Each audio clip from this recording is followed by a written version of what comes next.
সালামু আলাইকুম ওয়া রাহমাতুল্লাহ।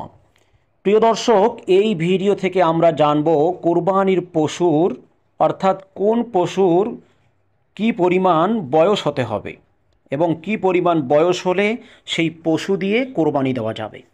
তো প্রিয় দর্শক, জানার জন্য পুরো ভিডিওটি দেখুন। প্রিয় দর্শক, উট কমপক্ষে 5 বছরের হতে হবে, গরু ও মহিষ কমপক্ষে 2 বছরের হতে হবে, আর ছাগল, ভেড়া ও দুম্বা কমপক্ষে 1 বছরের হতে হবে।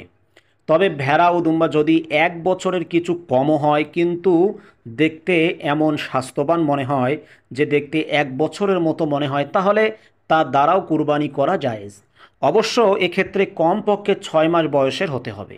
উল্লেখ্য যে ছাগলের বয়স 1 বছরের কম হলে কোনো অবস্থাতেই, প্রিয় দর্শক এখানে মনে রাখতে হবে, ছাগলের বয়স 1 বছরের কম হলে কোনো অবস্থাতেই তা দ্বারা কোরবানি জায়েজ হবে না।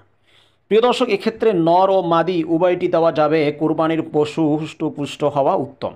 প্রিয় দর্শক, এই ছিল আলোচনা।